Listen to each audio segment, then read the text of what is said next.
Satu ini si Centil Mungil dari Kota Malang, ada Nanda Larasati bersama Kusuma Nada. Ye ye. Oh ah ah. Eh. Ah. Iki ngono pancene Larasati. Iki Nanda asline Larasati.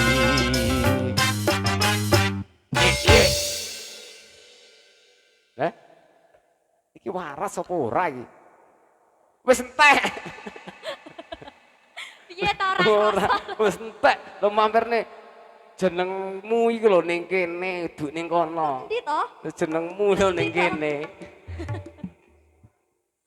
Piye Pak Yon?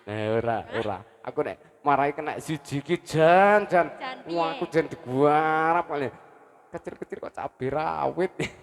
Tapi gendot. Oh, tapi tidak masalah meskipun jam terbang jenengan niku padat, tapi kali ini bisa memenuhi undangan tuan rumah ya.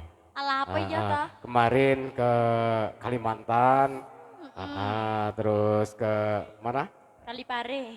Kalipari lah ke Bali, tapi bukan Bali, tapi Bali Dono, Bali Dono Tosari. Iya toh. Nah, dan juga alhamdulillahnya besok lusa akan memenuhi undangannya ke Arab Saudi. Apakah iya? Tapi akan Man ana. menjalani hukuman pancung. Edan kowe. Edan. Ayo dong. Ora kon apa nyelok Piye? kentang ora, kon nyanyi. Ya undang.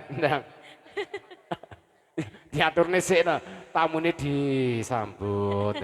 Sugeng sonten. Sambut piye? Sugeng sonten napa ngono. Apa to? Aja ngono iki ndredeg iki malah. Diaturaken wilujeng sonten kagem bapak-bapak, Nah. ibu-ibu, adik-adik sedayanipun mawon. Heeh. Acaranipun apa Pak Yon? Ya ngelongi barang sing luweh. Apa nih sing luwe? Lah, Adek Vino kan luweh. Oh, apa Bentuknya nih? masih belum sempurna sehingga disempurnakan menjadi bentuk yang sangat-sangat sempurna. Delok oleh ta? Hah? Delok. Delok-delok lambe mubadil. Mubatir. Heeh. Ora didelok ki eman, didelok ki yo Sawanan. sawanen. Wis, Ndang. Bareng-bareng Sumanada. Oh, iki ora. Radio Pro. Nanda Larasati Jo.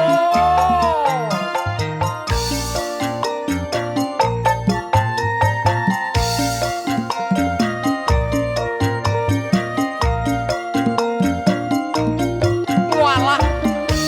Mas Rino, donate bolong-bolong.